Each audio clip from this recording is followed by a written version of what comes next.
Apa kowe sak derajat karo Stijo? Kowe ngeling ngono, kowe kelingan, kowe iki mung batur ngilo karo githokmu, ngilo karo kahananmu. Ora sak penakmu dhewe dilangap-langap tapuk mati. Ayo. Piye kok diem? Batune entek. Batune entek. Ayo omong. Mau sore lambene kaya horen kok. Bareng saiki ditantang Ndara Stijo kok wedi. Omong, Gong. Ayo kaki. Kowe iki nek omong sak penake dhewe, Bareng saiki kowe diwangsuli karo Stijo, kowe meneng wae. Kowe iki wong gerang piye kowe? Nek pancen kowe pawadan sing bener, Stijo mung gawe dadaring paswayan. Buktekno, aja meneng wae. Iya.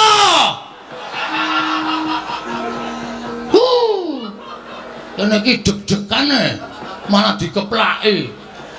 Marai sikile gringgingen nek. Sing ter nggon apa le? Ah ora ngomonge. Kowe iki mancing Petro iki senengane ora. Nuwun sewu kula mboten ngarani. Apa dianggep aku wis budhek iya? Apa dianggep aku wis utuh? Apa aku ora krungu? Tembungmu mau kowe ngarani karo Stijo. Saiki wis sing ngene. Gatotkaca ora usah etok-etok loro. Kanjeng Rama ora bakal tekan negara ing Ngamarta utamane ning Kasatyan Jodipati. Aku ing nggondhali Kanjeng Rama tak penesih perkara iki. Lho, lha piye ta iki kok malah dadi masalah iki? Nuwun sewu, Ndara Gatotkaca niku sakit. Ndara Gatotkaca niku gerah. Lara sinuwun Stijo, kula mboten goro. Apa dianggep Kanjeng Rama percaya karo ucape abdi batur kaya dapurmu? Yen pancen Gatotkaca kuwi lara tenan, yen pancen Gatotkaca kuwi lara tenan, mestine ora utusan karo wong-wong kaya kowe. Kanjeng Paman Jodipati mesti rawuh dhewe ning negara Ndrawati matur lawan Kanjeng Rama. Kuwi apike kaya ngono. Kanjeng Paman Jodipati ora iso ngluhurake derajate wong Ndrawati. Malah semune ngidak-idak marang derajating Ratu Ndrawati Kanjeng Rama Prabu Sri Bathara Kresna. Utusan kok gedibal kaya dapurmu kuwi. Ayo saiki ngene. Kowe bali ora? Weh, wangsul ning sareng kali sinuwun Prabu Ndrawati. Ora bakal tekan kono. Ora bakal rawuh ning Jodipati. Ora pripun sinuwun Kresna pripun? Niki pripun kok putrane kok muring-muring? Niki pripun sinuwun Kresna ampun kandel mawon. Kanjeng Rama aku sing dadi wakil. Kowe bali. Piye, Tru? Ya iya mulih. Lah arep ngopo wong awak dhewe? Nyatane awake dhewe wis dikon bali tur ya ming batur kok. Kowe arep mulih-mulih ya, Tru? Lho. Kowe arep ngopo? Arep gelut to? Lho. Karo sapa? Karo kowe. Engko sik to. Kowe iki ora ngawur. Arep gelut kok karo aku iki masalahe apa? Kowe arep mulih-mulih ya? Wase kula wangsul ning kudu mboyong Sinuwun Ndrawati. Kena kowe mboyong Kanjeng Rama. Nglangkaono bathange Stijo. Babu, gong. Sadar ora kowe iki? Kowe ora usah cerewet, kowe nek wedi minggat to.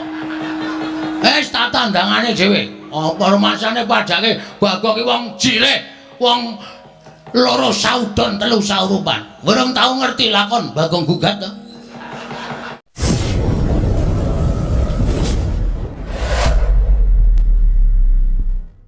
Yai, wonten timbalan. Nadan dikapak-kapakno Petruk iki Panakawan Ngamarta. Mula uga Panakawan Ndrawati. Timbalono, apa wigatine? Yen pancen sowane Petruk iki gawe tentrem utawa ana panjaluke Petruk ingkang sira Yai bisa minangkani paring ngono. Nanging yen to sowane Petruk mung bakal gawe geger negara Ndrawati. Ora sampe melu. Petruk aku ingkang ngundurake. Koko Prabu lenggah ngelangung prayogi. Yo. Petruk Padhararja sak pratamu Panakawan. Nunamit pasang Kalimantabe tinebene iki lho dene dumawing nawang tuwang sinuwun linepatno ing tulamanu. Wilujeng sowan kula tebih saking Robeda kepareng kula ngaturaken sembah sumeng keping pangabekti kula kunju. Iya Petruk ndak tampa pangestuku tampanono kula pendhingga jimat paripe dayana ning kasantosan. Petruk kanthi bolong Padhararja sak pratamu. Pangestripun Ndara Baladewa wilujeng bekti kula kunjung ngeden. Yo tak tampa. Pangestuku tampanono. Niki sangat anggen kawula dadosaken jimat. Petruk kanthung bolong Padhararja sapraptamu. Lho niku Ndara Stijo. Iya Petruk. Kok lenggah teng Ndrawati sowan Kanjeng Rama. Weh, ayo syukur. Sing jeneng putrane ngabekti karo wong tuwane ora kudu munjung ingkung gajah saben dina mboten. Ning wonten panjenengan niku kemutan kaliyan tiyang sepuh niku wong tuwa wis kaya dijunjung derajate. Bekti kula nggih Den, ya Petruk Tatompo, pangestu Tampanono. Kula pun dinggo jimat paripe. Petruk kantong bolong padha raja sapratamu. Sinten niku? Lho. Aku Samba Petruk. Oh, Ndara Samba ya ora ketok kaya. Bekti kula kunjuk Ndara Samba, iya ya Petruk ndak tampa pangestu Tampanono. Kula pun dinggo jimat paripe. Petruk kantong bolong padha raja sapratamu. Wah, kabeh mbageke. Wilujeng Ndara Setyaki bekti kula kunjuk, ya Petruk. Prayogakno. Nun inggih Petruk kantong bolong padha raja sapratamu. Ndara Udawa wilujeng bekti kula kunjuk, ya prayogakno Petruk nggih. Ana wigati apa Petruk mangke riyin? Niki mang bageke mengke nek nesu nguyuh sak nggon-nggon niki tenan. Aja njur wigatine niki engko nek ra dianggep wong wo nek muring medeni. Iya lali aku ha. Ponokawan Bagong padha raja sapraptamu. Pangestunipun Sinuwun Prabu Ndarawati wilujeng nering Sambikala kepareng kula ngaturaken sembah sumungkeming pangabekti kula kunjuk sinuwun. Iya ya Bagong pangestuku Tampanono. Nun inggih kula pun dinggo jimat paripe dayanan ing kasantosan. Bagong padha raja sapraptamu. Pangestunipun Ndara Baladewa wilujeng bekti kula nggih Den. Ya Tatompa. Pangestuku Tampanono. Nun inggih kowe iki sowan ratu kok nganggo training tok. Ora nganggo klambi. Anu kentekan seragam. Kentekan seragam nggih. Nggih nyuwun pangapunten lah wonten ing kaya ngenten iki ara wong sekeng, wong ora duwe. Sanane lah sing penting slamet, sing penting sehat. Lah iya. Lah nggih. Dipun sekencaken. Yo, yo. Gadah lungsuran kaos. Ana ning nang Mandura. Ukuranmu apa? XL. Sampeyan M. Urung. Ning mesti to. Iya, iki syukur. Soale kula ming takon kok. Lah iya. Bagong padha raja sapraptamu. Nun nggih, sapa to kae? Ndara Setija. Oh kok ora apal to. Ora tau metu arang-arang kok. Pangestunipun Ndara Setija wilujeng Setija sapa to? Setija Gedhong Kuning. Udu. Setija Gedhong Kuning iki rak dalang kae ratu. Oh, Ndara Setija Buma Narakasura. Nggih, suwi mboten kepanggih nggih, Ndara? Iya, Bagong. Ya kula mangsa dolan ing Traju Tresna. Oh, siap. Siap. Wonten apa nika? Akeh werna-werna, apa-apa ana. Wah, kaya mbira luka. Iya. Omongane serapat ya. Mbira luka iki apa-apa ana pengen praon. Wis. Wanggri aku wis mbadhekake tekan Petruk tekan Bagong iki negara sing maune kebak tata krama, kebak tatanan dadi ting glecek ora karo-karuan. Nggih. Ndara Setija wilujeng bekti kula kunjung nggih, Den. Ya Bagong pangestuku Tampanono. Nun nggih kula pun dinggo jimat paripe dayanan ing kasantosan. Bagong padha raja sapraptamu. Sinuwun Ndarawati wilujeng. Lho. Sapa kae mau? Sinuwun Ndarawati to? Ndara Samba. Asale suarane padha. Akarang putrane kok ya. Putrane iki padha suarane karo bapakne. Oh, Ndara Samba to? Pangestunipun Ndara Samba Wisnu Brata wilujeng bekti kula kunjung nggih, Den. Iya, Bagong pangestuku Tampanono. Nun nggih sangat anggen kali dadosaken jimat. Bagong padha raja sapraptamu. Ngaturipun Ndara Werkudara ora ana. Ndara Setyaki. Suarane padha e. Sakene gawe swara iki ora padha. Aku Setyaki Bagong. Ayo kaya nek negara Ngamarta swara gedhe dhewe iki Ndara Werkudara. Wilujeng Ndara Setyaki. Ya Bagong. Nggih, tak kira nek Ndara Werkudara. Bekti kula kunjuk. Ya Bagong, pangestuku Tampanono. Nun inggih sangat anggen kandhadhasan. Bagong padha raja sapraptamu. Pati Udawa. Iya, dasar Puranyata. Metu Jawa. Ngawur temen ora. Kowe kok karo Pati Udawa kok biasa to, Kang? Ha kanca dolan. Dhek nek dong panen iki mesti ngundang aku atur. Oh, iya. Wilujeng Ndara Pati bekti kula kunjuk. Iya. Pangestuku Tampanono. Kula pun dinggo jimat paripe. Iya. Pun panen wis. Kok ora ngabari? Panen apa nggih sampean? Ora udan-udan aku nandur telo, Bang. Wah, sip. Nek cara iki budin. Iya. Nek cara ngene kula telo. Iya, Bang. Tese mingkari gagange doyan. Kene ora patih tak ajak gelut lho. Lah piye? Lah wong kok mangan gagang telo iki lho. Maksude pikirane piye lho? Ayo wis ben. Bagong, Wonten dawuh prayogakno ya, Bagong. Nun nggih, sampun mboten kirang prayogi. Petro dalem. Eneng apa Petro? Sowan tanpa tinimbalan. Mboten saking kajengan kula piyambak kok sinuwun. Namung kula menika dapur dipun utus. Dipun utus Ndara Werkudara. Lho. Ndaramu Njodipati utusan kelawan Petro. Nggih. Lah eneng apa? Werkudara ya gene Petro. Nek Ndara Werkudara mboten napa-napa. Ning Ndara Werkudara niku sedih. Sedihe perkara apa? Pun wonten 3 sasi niki 3 candra niki Ndara Garukaca niku sakit. Ndara Garukaca niku gerah. Monggo ora tau gelem didokok enten nuwun sewu tempat tidur niku mboten tau kulun. Nek didokok tempat tidur niku muntah-muntah. Wah metu kabeh. Dipangan iki. Apa, Tru? Apik aku nek nuduh kowe mesti apik kok. Oh ya, syukur alhamdulillah. Iku. Ning nek dipangku Ndara Werkudara dipangku bapakne niku anteng, niku awake panas. Ha. Monggo Ndara Werkudara wis ngrawuhake para Brahmana Sewa Sugata miyang para nipuna supaya nambah gerahe Ndara Garukaca. Ning kok mboten wonten sing mandi blas, mboten wonten sing iso maluyakaken sakite Ndara Gatotkaca. Tumuli kula dipun timbali Ndara Garukaca kalih bapak kalih gareng kalih Bagong. Ana kawan sowan terus Ndara Werkudara paring dawuh. Wah, ngene niku iki. Ora usah ditirokke. Sak jaman sakniki niku nek ora nirokke karo sing kongkon, mengko ndak ana tetembungan undhaking pawarta sudaning titipan. Tegese apa? Undhaking pawarta niku upamane kidul dusun niku enten ula gedene sak jempol, engko kabar tekan tengah dusun ana ula gedene sak lengen, kabar tekan lor dusun ana ula gedene sak glugu. Kabar karo kasunyatan niku mboten padha utawa jaman sakniki disebut hok. Mengkono Petro hok. Nggih. Sampeyan mboten sanirokke. Niku tembunge kula mawon Kresna kok muni hok. Ora wangun. Iya Petro nggih.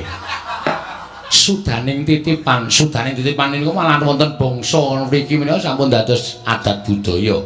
Saka dhuwur krojok-krojok tekan ngisor ming tetes. Niku wis biasa. Ampun ngantos ana tembungan kaya ngoten niku, mula pendak-pendak kula dikongkon sapa mawon niku ngendikane sing ngongkonan kula niku kula tirokke. Ya wis ora apa-apa. Lah nggih.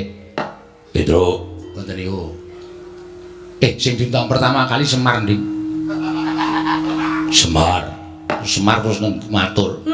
Enten apa, Ndara? Gatot loro. Terus Semar ngoten iki. Mbok dipresake. Duki apa? Semar dikeplak Ndara Werkudara. Sembrono kok Semar. Ana wong loro kok kon mresake. Lah iya lah sak banjure Semar, aku nyilih anakmu. Wah gareng terus ndelik teng sarunge Semar. Srep wedi. Petro Bagong mrene. Kula kalih Bagong maju. Terus ndaramu Werkudara ngendika piye? Petro, dalem. Ora kongkon. Teng pundi, Den? Ning Durawati.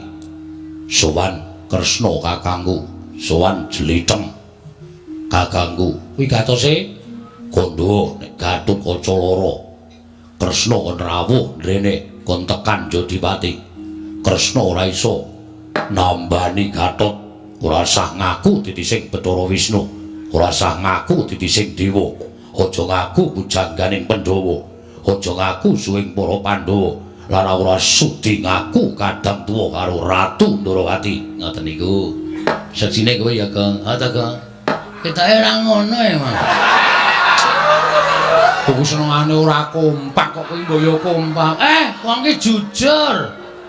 Mboten ngonten niku, Ndeng. Coba saiki Bagong matura. Ketoke aku kok percaya Bagong karo Petro. Ya minggat. Ayo, ke belakang. Tangane lho ke belakang. Iya, ngaten iki. Nun ngampune nggih sinuwun. Iya ora dadi ngopo, Bagong. Iki ming nganggo training tenan to, nggih. Karang sing garing ming niki. Ndara Werkudara dawuh ngenten iki. Petro. Nun. kurang gede. Petro. Ah menira kok ya dicacat lho. Petro. Wonten dawuh. Wis suwana Tliteng kakangku. Nggih. Kondo nek Gatotkaca lara. Gatotkaca ora madal saling usada. Kresna kakangku tekan Jodipati kok nambani Gatot. Yen ora iso nambani, aja ngaku dadi sing Bathara Wisnu. Aja ngaku yen to Kresna iku janggane Pandhawa. Aja ngaku suwing para kadang Pandhawa. Aku ora sudi ngaku Kresna kakangku kuwi kadang tuwa. Padha wae ya, Wer. Padha.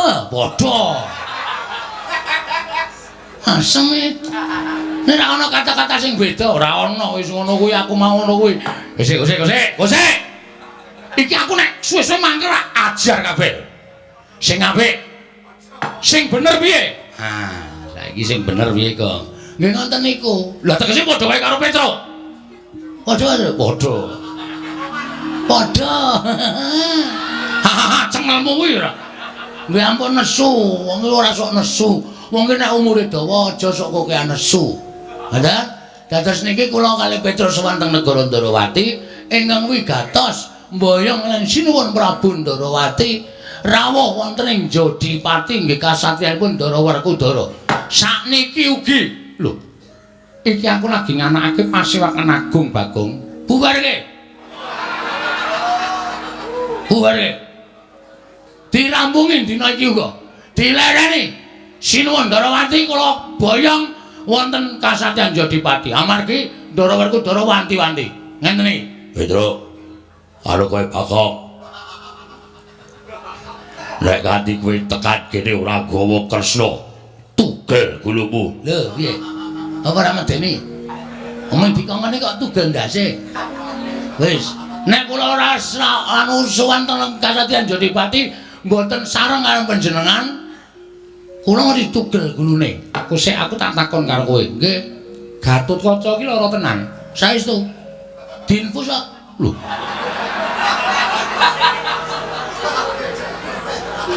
Apa pancen wis ra iso apa-apa? Pon mboten iso apa-apa. Nek dipangku Kang Ramane mung kedap-kedhip. Kula ya matur Ndara geran apa niku mboten wangsulan. Memelas pokoke asli mesake. Ndara Werkudara nggih nek mangku mung karo mbrebes mili metu luwe. Mesake nek sampean mboten tindak mrika niku mengke nek Ndara Gatotkaca cilik nganti kebangetan le sakit, gedhe nganti enten napa-napa, sapa sing kelangan? Nggih to? Lah iya, lah nggih. Aku tak takon karo kowe. Kowe neng kono pirang dina? Waduh, wis sak untara. Lho, ora bali. Mboten, karang nang omah ya ora ana sing diliwet. Tulung teng mriku mau nak mangan barang nunut. Lah iya, lah kok sik apa Gatotkaca tau tate lunga saka pringgondane? Wong lara lunga. Kok alon wae. Ha iki ra mutu ae suwe-suwe.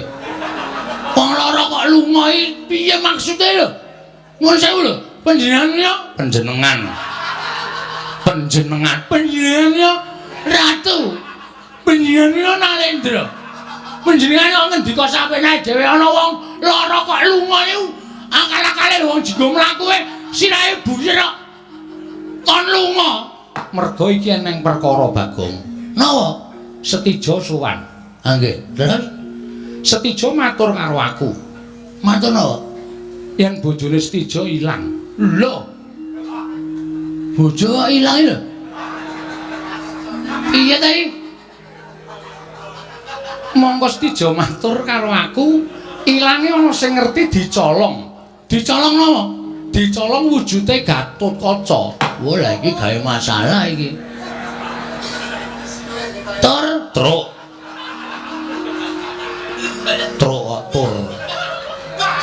Kowe ngerti ta, Tru? Heeh. Iki nang masalah iki. Masalah apa? Ndara Kresna paring dawuh nek Ndara Setija sowan ning negara Ndarawati iki wadul karo bapakne nek bojone ilang. Ndara bojone Ndara Setija. Heeh. Sapa? Haknyanawati. Ilang jarene Abdi. Nggih ta sinuwun? Iya.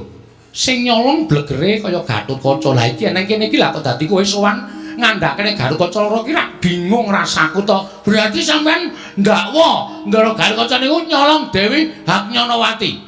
Lho, ora ndakwa, ning aku rak ya nelsih to. Mbok menawa aku Lestijo kuwi mau bener, sapa ngerti Garukaca sakwise nyolong Haknyanawati aja nganti didukani dening para Pandhawa. Tumuli etok-etok lara.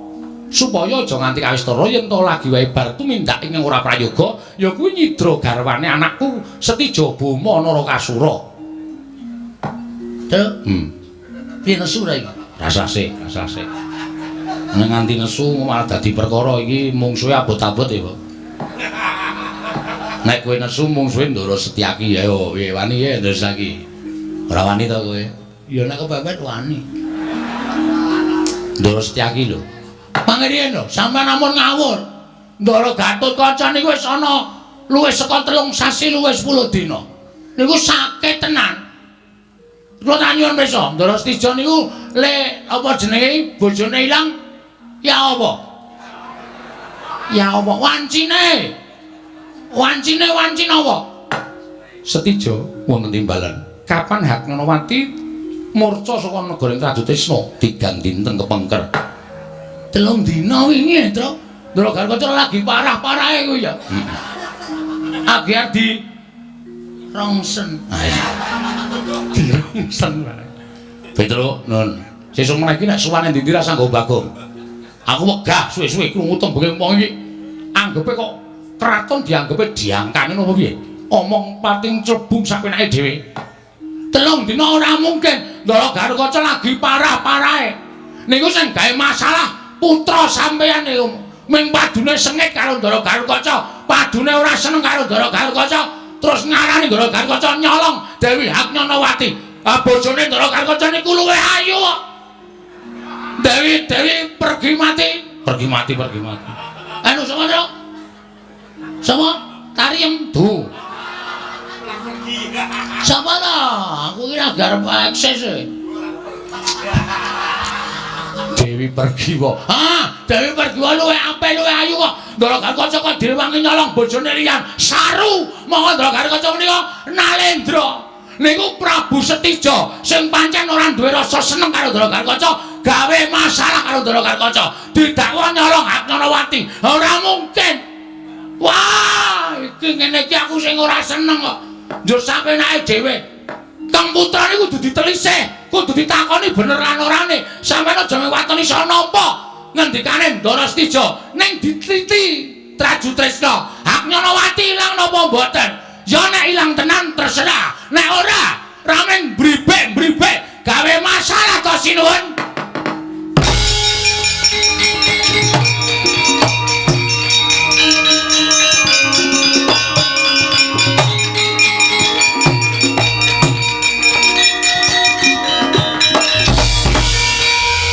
Maning jajalan sepertaning bawana iblis larat iki Bagong.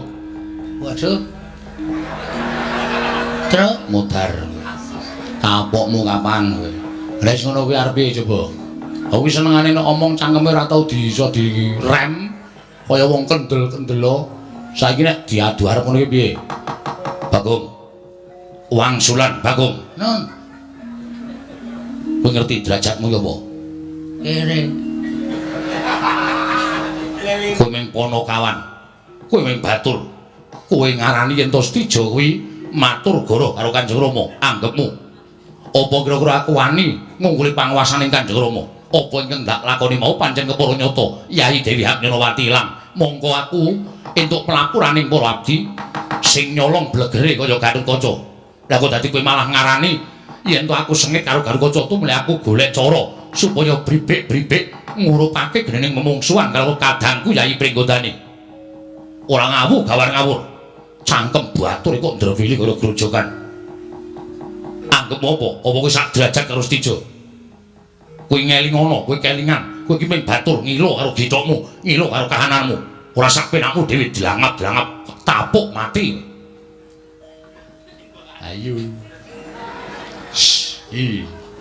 Piye kok diem? Batune entek. Batune entek. Ayo omong. Mau sore lambene kaya horen kok. Bareng saiki ditantang Ndara Setija kok wedi. Omong, Gong. Ayo kaki. Kowe iki nek omong sapenake dhewe, Bar saiki kowe diwangsuli karo Stejo, kowe meneng wae. Kowe iki wong gerang piye kowe? Nek pancen kowe duwe pawadan sing bener, Stejo mung gawe dadaning pasuwayan. Buktekno, aja meneng wae. Iya.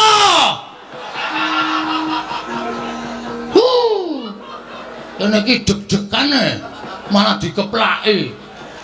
Marai sikile gringgingen sing ter nggon apa le? Ah ora ngomonge. Kowe iki mancing Petro senengane ora. Nuwun sewu kula mboten ngarani. Apa dianggep aku wis budhek ya? Apa dianggep aku wis utuh? Apa aku ora krungu? Tembungmu mau kowe ngarani karo Stijo. Saiki wis sing ngene. Gatotkaca ora usah etok-etok loro. Kanjeng Rama ora bakal tekan negara ing Ngamarta utamane ning Kasatriyan Jodipati. Aku ing nggondhali Kanjeng Rama tak pun resik perkara iki. Lho, lha piye ta iki omah dadi masalah iki? Nuwun sewu, Ndara Gatotkaca niku sakit. Ndara Gatotkaca niku gerah. Lara sinuwun Setija, kula mboten goro. Apa dianggep Kanjeng Rama percaya karo ucape abdi batur kaya dapurmu? Yen pancen Gatotkaca kuwi lara tenan, yen pancen Gatotkaca kuwi lara tenan, mestine ora utusan karo wong-wong kaya kowe. Kanjeng Paman Jodipati mesti rawuh dhewe ning negara Ndrawati matur lawan Kanjeng Rama. Kuwi apike kaya ngono. Kanjeng Paman Jodipati ora iso ngluhurake derajate wong Ndrawati. Malah semune ngidak-idak marang derajating Ratu Ndrawati Kanjeng Rama Prabu Sri Bathara Kresna. Utusan kok gedibal kaya dapurmu kuwi. Ayo saiki ngene. Kowe bali ora? Weh, wangsul ning sanengane sinuwun Prabu Ndrawati. Ora bakal tekan kono. Ora bakal rawuh ning Jodipati. Ora pripun sinuwun Kresna pripun? Niki pripun kok putrane kok muring-muring? Niki pripun sinuwun Kresna ampun kandel mawon. Kanjeng Rama aku sing dadi wakil. Kowe bali. Piye, Tru? Ya iya mulih. Lah arep ngopo wong awak dhewe? Nyatane awake dhewe wis dikon bali tur ya ming batur kok. Kowe arep mulih-mulih ya, Tru? Lho. Kowe arep ngopo? Arep gelut to? Lho. Karo sapa? Karo kowe. Engko sik to. Kowe iki ora ngawur. Arep gelut kok karo aku iki masalahe apa? Kowe arep mulih-mulih ya? Wase kula wangsul ning kudu mboyong Sinuwun Ndrawati. Kena kowe mboyong Kanjeng Rama. Nglangkaono bathange Stijo. Babu, gong. Sadar ora kowe iki? Kowe ora usah cerewet, kowe nek wedi minggat to. Wis tak tandangane dhewe. Apa rumasane padake Bagong iki wong cilik, wong loro saudon telu saurupan. Urung tau ngerti lakon Bagong gugat to. Kayangane tak telukke jo. Aku dadi kowe nantang karo Bagong.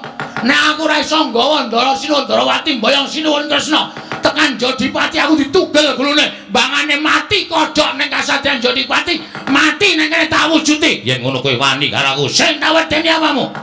Boyongen Kanjeng Rama yen iso bedah dadane Stijo. Oke, nek pancen kowe nganake sayembara, aku ya iso nganake sayembara. Aku gelem bali. Waton kowe iso nglangkai kuandane Petro Kandhang Bolonggong.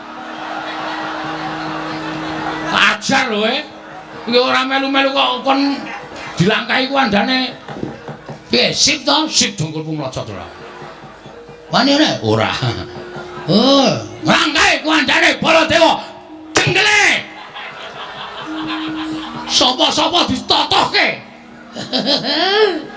Seneng tenan aku nek ngene iki yakin.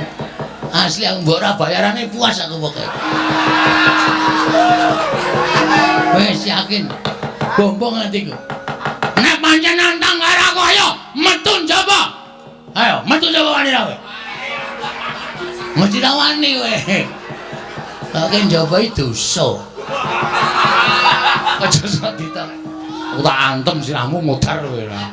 Senengane ora minggat sing arep isu Prabu Ndrawati aja kok pen mono kawelak dilandang metu. Oke, monggo kula jerekaken medal dari sini.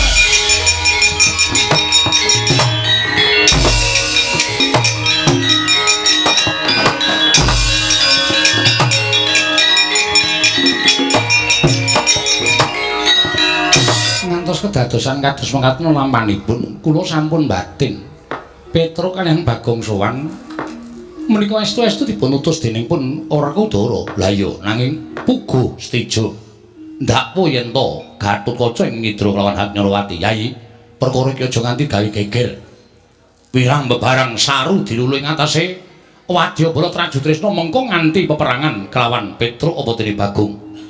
Yen to nganti Stija kalah, si Adi uga bakal kelangan. Merga kuwi atmajamu. Nanging semono uga yen nganti Petruk kelawan Bagong iki mengko keseser ing ayuda, tegese cilik lara gedene tatu. Inggih.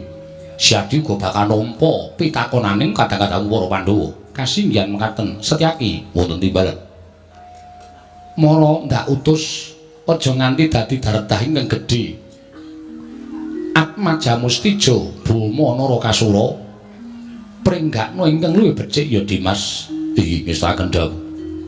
Apa dene Petruk lawan Bagong endakna kamurkane luwih-luwih Bagong merga Bagong kuwi atine brangasan. Iki ngestaken dawuh. Kakang Pati Udawa. Kakang Pati Udawa. Wer, kok ditakoni kok malah meneng wae ora. Ora, aku tak takon karo kowe jane maksudmu apa? Sirmu apa kok wani nantang karo Sinuwun Stija Bama Narakasura? Wong ora kuwi lak jajak-jajak ta, Tru? Jajak-jajak piye? Maksude jajak-jajak iki kekuataning Sinuwun Prabu Bama iki sepira? Lho, awak dhewe perlu ngerti. Kowe ngerti ora? Sinuwun Prabu Bama Narakasura kuwi putrane Sinuwun Prabu Ndarawati. Wis paham. Panjenengane kuwi digdaya sekti kalintang jayaning perang. Kedunungan Naji Pancasunya. Lho, dheweke iki ora iso tekaning pati, ora iso mati. Kena lara luputing pati piyai sepuh do ngendikake ngono kae. Lah kok wani tok tantang kuwi kok iki tekan Ndarawati iki utekmu tok tinggal ngomah kok piye? Mosok sira karo utek dhewe-dhewe, Tru? Kan ya ora mungkin to mesti bergabung dadi siji. Ha ya nek ora tok nggo, ngono lho. Sing arep wani karo prajurit Trajutresna sapa? Nek kowe wedi aku wis omong bola-bali to, mulai kono. Matur Ndara Werkudara. Raden, Gusti, Ndara, kula mboten kelakon mboyong Sinuwun Ndarawati. Ora, wah Petruk kok cangkem bres. Modar kowe. Kowe modar ning Jodipati ora kanggo gawe dikongkon ra entuk gawe. Mati nang kono karo prajurit Ndarawati dinengke wae. Nek aku lho wis dikongkon dipercaya karo Ndara Werkudara. Mati nang negara Ndarawati, takokke mesti Petruk, Bagong Nedi. Bagong pejah Ndara Nedi. Ndarawati mergane gelut prajurit Trajutresna. Petruk, kuandane Bagong digoleki dipendhem ning Taman Makam Pahlawan. Nek arep dipendhem ning Taman Makam Pahlawan iki sapa? Aku. Iki kamu mengkaya kowe kok dipendhem nang taman. Dipendhem. Rasa kesusu ora ditendhem. Dipendhem nang Taman Makam Pahlawan iki lelabuhamu ya apa? Lho, Prabu Ndara Werkudara perang karo Ndara Stija. Sawadyabalane sing ngakon perang sapa? Aku. Ah sing ngakon kowe kok sing rumangsa mbelani Ndara Werkudara ki niatmu piye? Ngene wae, Truk, rasa aku kan ceramah. Aku males e. Kowe wani ora? Hah? Nek ora wani kowe bali ya, tak tandangane. Nek aku bali kowe nandangi prajurit Trajutresna, kowe mati. Engko nek kowe mati aku ora mbelani dikira aku ki ora tresna karo Adi. Kene iso mikir. Mbok dibelani. Nek belani kowe karo aku mati bareng. Prajurit Trajutresna kuwi ngerti ora, Gong? Buta-buta. Masa? Heeh. Ora manungsa to? Ora, panganane daging. Padha no. Aku makanane ya daging, ayo. Nek rak mateng, nek kono mentah. Aku mentah ya sok doyani. Antil mencelat kowe. Ya meng kala-kala. Nggo selingan, wong iki ra dhewe ya. Ha iya. Ya wis lah, kadang wis wani ya kalah cacak menang cacak dadepi wong loro lho. Oke, rasa wedi wis to. Nek kowe semelang aku seneng arep. Ya, aku sing ngomong. Sing gelut kowe. Padha wae ora. Nek aku rasa kira kangelan ngomong, mbeng ngomonge mung paitan abab ya. Pira wen wis meneng wae. Engko nek pancen Ndara Stija kuwi duwe niat ala ora awake dhewe, mau ora wis ngendikake nek Ndara Karkaca dikira nyidra Dewi Nyalawati, ha ta? Heeh. Monggo Ndara Karkaca gerah. Ha iya. Nek pancen meksa kaya ngono, aku ya njaga nama baike Ndara Gatotkaca terus. Lah iya. Wis saiki dinteni kene sapa sing ketok? Tandangi wis to. Kalah, menang pokoke wani, sing penting wani. Oh iya. Mati urip kagungane sing gawe urip. Iya. Rasa semelang roh mati to.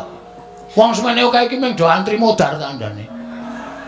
Ning tenane ya ngono ya, Gong. Ha iya, mati kok wedi ora. Kowe wani urip ki kudu wani mati. Nek ora wani mati biyen rasa urip. Bener. Kandhane kok celingak-celinguk. Mati iki ora iso urip meneh, Gong. Wes sing ngomong sapa? Anggere dobati ya urip. Ngeyel kuwi paling ora. Kowe pokoke dinteni kene. Yo, tak enteni ya kancanane, Gong. Nek kira-kira kowe kalah, aku sing maju. Maju bareng mana dhewe-dhewe? Yo maju bareng. Pokoke gotong royong. Yo, gotong royong ya manut.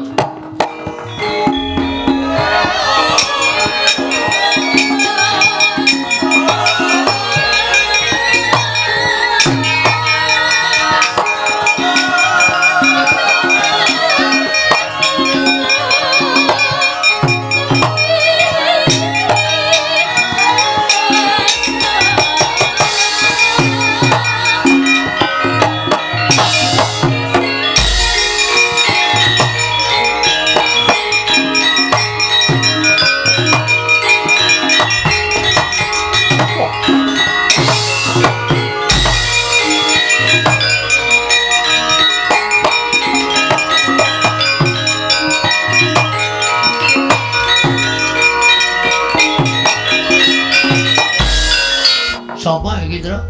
Takoni, sajahe prajurit Ratu Tresna. Nuwun sewu, Gladiwana nggulang tepang. Nitik busananipun sampeyan niku nuwun sewu mboten padha kali kula. Busana sarwa sae sajahipun piyayi. Yo, dasar Purnyata. Aku abdining Sinuwun Prabu Stijo Boma Narakasura. Oh, tenan, Tru. Heeh. Sing mburi nggih nggih. Yo, aku ya abdining Stijo Boma Narakasura. Asma jeneng takon karo aku Tumenggung Prawara Kendra. Tumenggung Prawara Kendra. Sing mburi? Aku Tumenggung Baron Sekeber. Waduh. Jenenge wis medeni ya, Tru. Heeh. Baron nggon aku kae watuk, Tru. Ya wis ben ora apa-apa. Aja dipadhake kaya baron kene karo baron kono kuwi beda. Iki sapa matane kaya ndok ceplokan. Takon karo kula. Iya. Nayaka Ndrawati. Lho. Nayaka Ndrawati. Nggih. Senopati Satra Garbaruji Raden Setyaki. Mbok yo arah aneh-aneh, Gong. Men rada gleleng. Lho, aku wis tau ketemu karo Den Setyaki. Oh ya Udawa. Aku wis tau ketemu karo Patih Udawa. Oh ya Raden Samba. Aku ya wis tau ketemu. Ya wis Bagong ngono wae lah. Kene ora urung aku jenenge ora. Kowe Bagong. Nggih. Sampeyan Tumenggung Prawara Kendra. Iya, sing mburi. Kakang kula Petruk. Yen ngono kecekel nang kene. Lho, kok kecekel sebabe? Aku diutus Sinuwun Prabu Setija Boma Narakasura goleki jenenge Bagong karo Petruk. Nek wis ketemu kon bondo tangane kon ngrincung sikile. Mula kowe ora usah bonggo, ora usah selak. Mapano tak bondo tanganmu tak krincung sikilmu. Leboke paku jaran tak siksa. Lan nampa pandanganing Sinuwun Prabu Setija Boma Narakasura. Bagong lan kowe Petruk. Ing Jojo kuntap lirik netap duka yayasinepe. Netra kocak ngundarandir. Nek metenteng ki tangan siji wae. Sing arep ngomong tangan ndi? Ora usah cerewet kowe menengo. Iya. Sapa jeneng mau? Tumenggung Prawara Kendra. Sing mburi sapa? Baron Sekeber. Kowe nek ngomong nganggo waton, Mas. Hah? Aku ki menungsa. Ayo tak takon karo kowe. Salahku apa? Luputku apa kok aku arep bondo? Hah? Kok keprok watu ndasmu meneng kowe. Muni ya. Kowe matur yen to Raden Gatotkaca lara. Pancen lara. Tenan-tenan lara nang Jodipati. Monggo iki mau Traju Tresna klebon maling. Maling apa? Dewi Hak Nyarawati. terus didakwa Raden Garukaca sing nyolong Dewi Aktonowati merga ana abdi sing ngandhake blegere karo Raden Garukaca. Ngono to? Dasar Pranata. Mula aku kon ngrangket kowe bakal ditakoni supaya kowe jujur. Gatotkaca kuwi lara apa ora? Kowe lah menungsa ra tatanani. Kowe nek tak kandhake bapakne Garukaca sing jeneng Raden Werkudara diremuk kowe. Anake lara kok ora dipercaya. Wose aku menindakake dawuh kudu mbondo karo kowe, ngerincung karo kowe. Nek ngono kowe arep meksa karo aku. Yo, Carane sapi mang jagal sik, Mas. Aku menungsa kedunungan rasa kok arep dibondo tanpa salah, tanpa kleru. Kowe iso ngalahke aku. Sasat iso njero langit. lho wani karo aku. Lho wani karo aku. Sing tak wedeni awakmu. Siap lho, Tru? Lho Kowe iki ngopo?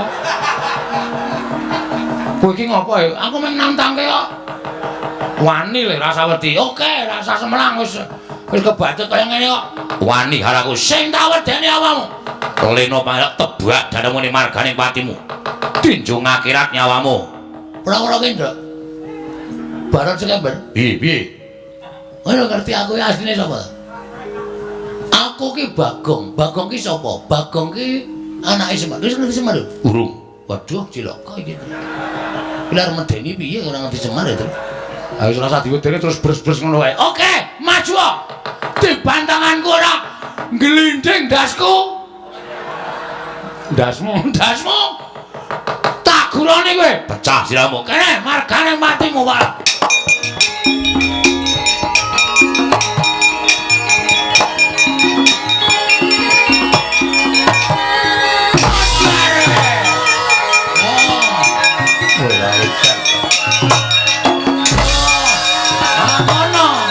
Maju terus.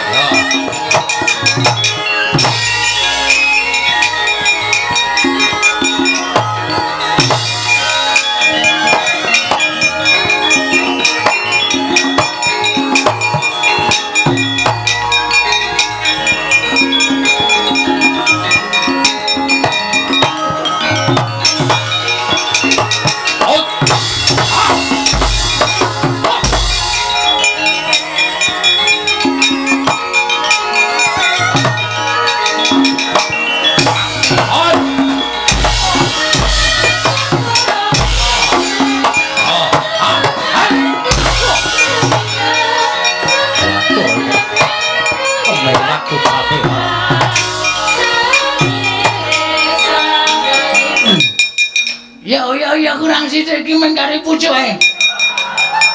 Pucuke iki aja kon nyangkel. Karang jenenge wae arit. Pucuke iki mesti nyelekuwek. Ayo. Iki mesti entuk watu iki. Ayo watune diru. Ya didanake sithik. Heeh. Ya. Kowe nek darah doke anggek iki angel to. Ayo. Iya. Kowe. Kene iki mung sithik. Ayo. Ming sithik kok iso angel ya. Heeh. Dunia ini penuh dengan lika-liku. Maju terus le. Amos, sama Amos jenenge Prawara Kendra. Yo, kowe aja mlaru, Ndra. Ndra sapa? Prawara Kendra. Ayo tuyak ngono. Mati jeneng aku ora kowe.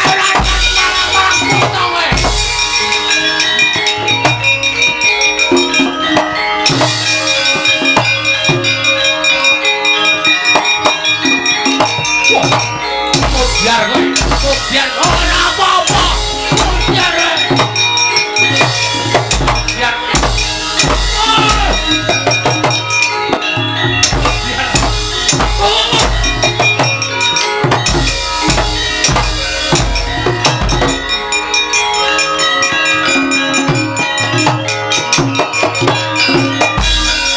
Piye, Gong?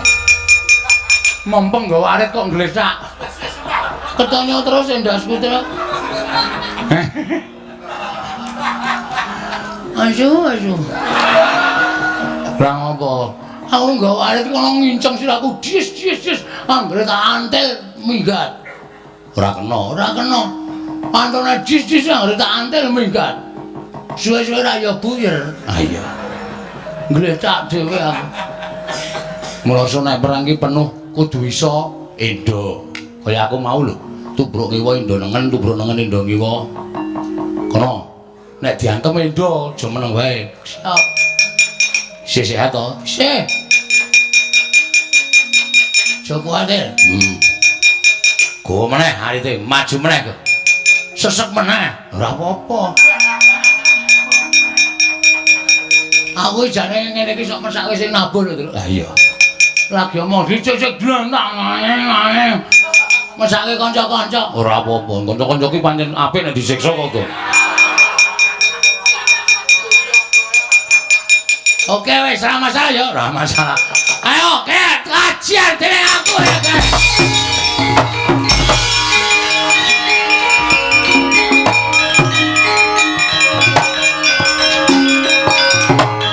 Ngomong seksine. Heeh. Ya. Heeh. Ora ndoro perkudara takon Petro, apa kabeh sing tok lakoni kuwi tenan? Kowe muni, kula seksine ndara ngono lho, Gong. Heeh. Ngopo ele kok kaya lungkrah? Konangan Satpol PP. Endi? Nolea ta? Diar. Wis patine awake dhewe nang kene le. Rono ketemu buta gedhe, rene ketemu sing tunggu Ndarawati kadange Werda. Ki mesti engko Bagong, Petro. Kowe gawe rame negara Ndarawati anggap apa? Kowe derajateng ponokan gawe gegen negara Ndarawati. Mrene. Loloi nenggala cangkemmu kowe nyus. Aku tamburi wae. Muni ngono tenan po? Biasane ngono kuwi. Dadi diloloi ya cangkemmu. Tak takonane alon-alon ndak duka. Heeh. Nyun ngapunten sinuwun. Jumeneng wonten ing mriki aku ndelok Ledo perang. Nggih. Tata-tata duka. Petro. Nun. Melayu kowe. Nun. Melayu apa? Ora kok ki anon ta, Tru? Kono ki nek kowe ki ra krungu nesu tenan. Melayu ngopo? Mengsah prajurit Raju Trisna sinuwun. Terus prajurit Raju Trisna janjane kula ora marahi ning sinuwun Stijo niku pancen nuwun sewu mulang sarak.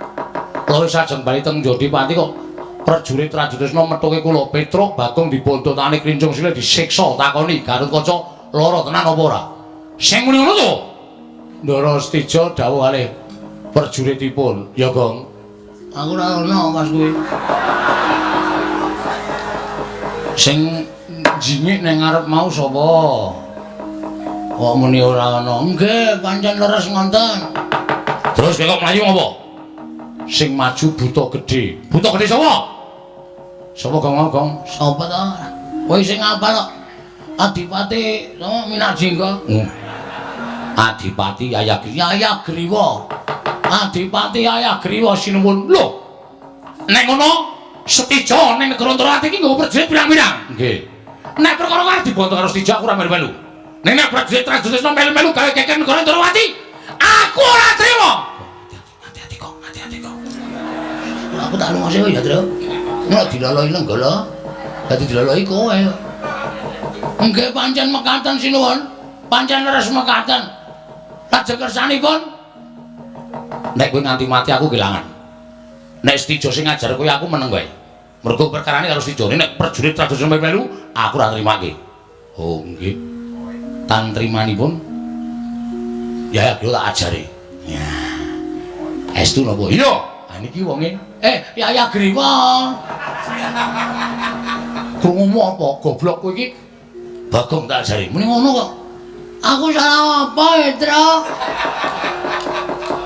Aku salah apa? Aku kan balamu, aku arep diajar. Ya rasa nangis ngono kok mewek-mewek ora. Lambemu ombo nek mewek iki elik banget ora. Aku ora. Kowe ketoke kancane arep mateni aku kena jane ngono kuwi. Wong ra sida kok. Ora sida kebacut lara atiku. Ngopo Bagong nangis ngopo? Mboten kok. Mudar. Kampungmu kapan? Takoni Cilaka kowe ora. Takoni Ndara Baladewa ngrekoso. Yayagriwa ngoyak kowe. Nggih, ngoyak kula. Mundur. Mundur. Tak papane Yayagriwa karepe dhewe. Ayo kok mikir. Yo. Lah lagi niki kula kerep Omong kok iso karo perang. Dublak tunggak cangkemmu brus. Truk. Seksani ya, Truk. Arep ngopo? Aku seneng suar kaya Baladewa. Waduh. Wong iki ra jegos kok nesu kaya Baladewa ora. Wis, sawise prajurit Adusra mundur kowe tak kandhani. Nggih. Kowe saiki bali. Bali, nggih. Omong karo Werkudara.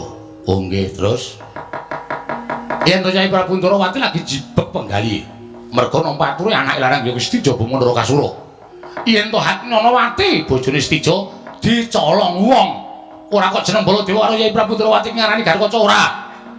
Ning iki dadi penggaliane Nyai Prabu Ndarawati ngene ngumpul nyandul Hatnyanawati. Oh nggih. Mengko yen to Hatnyanawati ketemu Nyai Prabu Ndarawati tak derekake sowan ana ing Jodipati. Oh nggih, matur nuwun. Pun ngoten mawon nggih sinuwun. Yo, aja gawe geger. Mboten. Nyuwun pamit nggih sinuwun. Yo sing hati-hati, aja kaya bocah cilik. Nggih. Dadi kena niku lan bali teng Jodipati. Yo. Matur Ndara Werkudara. Yo, pancen ngono. Nek Sinuwun Ndarawati sekathah penggalian. Yo. Wis bali yo. Nggih. Ya Tra ya. Yo. Nek ora ngono ndak Ndara wis tak nesu meneh. Ha iya. Mergo Ndara ora nesu medeni. Aku ora dhewe. Ha iya. Pun ngoten mawon kula nyuwun pamit nggih. Yo. Mengko nek didangu Ndara Werkudara men ceca. Cetha piye? Bagong kok wis bali ora bareng karo Jeliceng kakangku.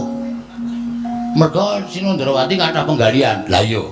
Mergo bojone Stija dicolong wong. Oh, nggih. Nggih pun ngoten mawon nggih. Yo, sing hati-hati. Pareng. Yo. Ya Tra ya. Ya iya. Mundak Sinuwun Mandura duka meneh. Ha iya. Mergo nek nganti nesu meneh medeni aku ora dhewe, Tru. Ha iya. Pareng nggih Sinuwun. Yo sing hati-hati. Engko ndak Ndara Werkudara nakoke. Heeh. Pun ngoten mawon nggih pareng. Yo sing hati-hati. Nyuwun berkah pangestu. Sing hati-hati tak pangestune muga slamet ning dalan. Nggih. Dadi ra wis slamet nang dalan. Kudu paham kowe. Iya. Ngoten nggih Sinuwun nggih. Yo sing hati-hati. Oh nggih. Mungkin nek nganti Ndara Werkudara niku takon, nek ora iso wangsulan iso didukani ra ngono ta kuwi? Lah iya. Lah nggih. Pun ngoten mawon nyuwun pamit nggih. Yo sing hati-hati. Nggih. Ya Tra ya. Lah yo ayo. Kok ki ngomong wae ora. Engko nek nganti Ndara Werkudara iki takon werna-werna malah ora iso wangsulan malah ngrekoso ya ta? Heeh. Mula nganti iki Bandul Patrajaya ki nesu. Bandul Patrajaya. Iki iki mau nonton wancul nganti iki Bandul Patrajaya. Iki Bandul Kalung. Bandul Kalung ora. Panu Sinuwun? Yo sing hati-hati. Nggih, medani iki nang medani kok nggih. Yo penae metu ndi? Menawa itu ndi, Tru? Manut. Metu kono. Ya sakarmu, aku manut. Penae metu ndi? Sakarmu. Nek kira-kira ada pundi? Padha wae. Nggih, pun ngono men takon kok. Lah iya. Pun nggih. Yo. Ya Tru ayo. Ayo. Yo. Kowe iki nyuwani-nyuwani. Mergo nek nganti kula mengke mboten nganti wonten pandangan iki Ndara Werkudara ndak? Yo. Ya wis kono wis. Nggih pun, nyuwun pamit. Yo sing hati-hati. Nggih, pareng. Yo. Anu nggih. Sembah kula katur Sinuwun Ndarawati. Yo kok tak aturke. Nggih. Anu kalih Raden Sencaki sinten? Yo tak kandhake. Ati Udawa. Yo. Raden Samba. Yo tak kandhake. Nggih. Pareng yo. Yo. Tekan Jodipati. Ndara Werkudara takon, Bagong. Ora bareng Jeliceng. anu kathah wonten masalah teng Ndarawati garwane Ndara Kresna dicolong. Lho, kleru. Bojone Stija. Oh iya dengu. Bojone pareng. Yo. Anu bojone Ndara Stija dicolong. Wah, colong sapa? Dicolong Ndara Baladewa. Piye to? Aku ora ngelong sapa-sapa. Walah, nggih ngapunten salah omong. Pareng. Yo. Salah Ndara Baladewa nggih. Lah sapa? Kula dhewe mboten ngerti ya niki masalah. Wah, kowe diadani ora. Ngoten niku pripun? Ya wis apik. Nggih. Pareng. Yo. Lho kok jedul kene to iki? Ora aneh-aneh to. Nggih, nyun pamit. Yo. Ngiling-ngilingi aku barang apa? Apa iku? Tak iling-ilingi sae ora kandel. Wis genara nyangoni, tipis cah tipis. Nika namung damel-damel, namung badhe benthik akan Raju Tresna kan pringgondani. Ngono Kresna. Inggih. Yo. Yen to pancen kaya mengkono pun Kakang njaluk pamit. Tak tututane lakune Petruk karo Bagong. Supaya iso bareng ngene sowan ana ing Jodipati. Tilik karo adhiku lanang Werkudara. Koko Prabu sembah kula ingkang ngguring Jengkar Paduka. Iya, Yai Prabu Ndrawati.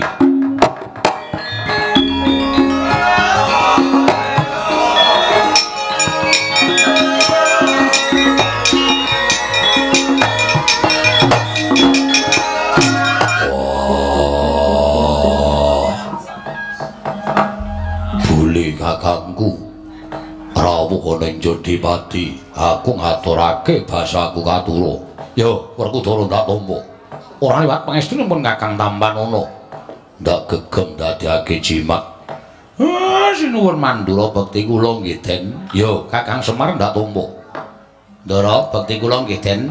Yo, nara kare ndak tampa. Bekti kula sinuwun. Petruk kantong bolong ndak tampa. Bekti kula sinuwun. Ya Bagong ndak tampa. Pangestuku Tambanana. Nggih, sangat anggen kawula dadosaken jimat paripe. Ana wigati apa? Dene Petruk tak kongkon sowan ning negara Indrawati ngawigati mboyong kelawan Kresna kakangku. Nanging sing rawuh marang Baladewa.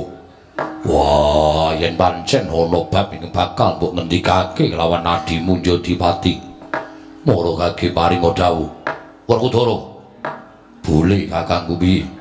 Pancen kepara nyata yen to Petruk lawan Bagong wis prapta ning Praja Indrawati. Lan wis matur ngesani Yai Prabu Kresna, apa to wigatine Petruk sowan lawan Bagong dinutuh dening kadangku Yai Werkudara. Pancen bener mangkono. Mula kaki sawangen anakku Gatot pirang-pirang sasi nandang loro. Monggo madal saling usada. Ora ana sing bisa nambani karo anakku lanang. Mula aku njaluk turung karo Kresna kakangku ing wigati supaya bisa maluyakake marang lelarane si Gatot. Malah Baladewa sing rawuh ana ing kasatyan Jodipati. Yai, satemene ana bab ing bakal tak aturake marang sira Yai. Nanging yen to Siadi wis nampa kelawan aturing pun Kakang, ndak suwun sing sabar penggalihe jalaran apa ing ndak kandhakake iki mau durung karuwan kasunyatane. Tegese piye? Mung merga kandhek ana ing pekabaran lan durung bisa dibuktekake bener lan orane. Bab sing kepiye? Werkudara. Anake Yai Prabu Kresna ora sowan marang Prut Kasatyan Jodipati. Sayekti nalika semono nampa pradule anake lanang, ya kuwi anakku ing Raju Tresna, Setija Bama Narakasura. Setija ya kene. Matur apa karo Kresna kakangku? Yai, sumurupa. Yai Prabu Ndrawati ora keduga sowan marang Kasatyan Jodipati sabab dina samengko nampa pradule anake lanang. Yen to garwa ing Raju Tresna, ya kuwi garwaning anakku Setija Bama Narakasura. Prameswari Raju Tresna ya kuwi Dewi Haknyalawati ilang dicolong dening Duratmangka. Mangka ngerti ya. Atur ing Setija ditampa dening Yai Prabu Kresna jarene miturut pradule ngabdi dalem Raju Tresna sing nyidra sarta sing nyolong Haknyalawati mau blegere tanpa beda kaya anakmu lanang Gatotkaca. Mula Yai Prabu Kresna ora tumuli sowan marang Jodipati, sayekti mung kepengin nanjehke kahanan iki. Apa Gatotkaca lara tenan? Apa mungkin Arya Samudana nggone nutupi marang ngalane anakmu ing Pringgondani, Werkudara?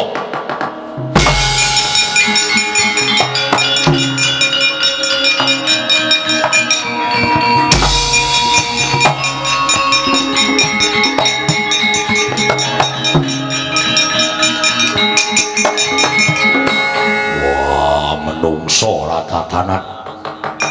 Jebul nggonmu etok-etok lara nutupi karo gedhoanmu, nutupi karo lorekmu. Wah, kowe tumindak sing ora prayoga.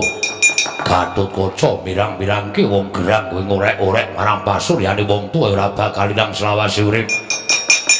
Wah, aku isin duwe anak kowe. Aku irang duwe anak kowe. Wah, edan kowe. Waduh. Wah, rasane iki.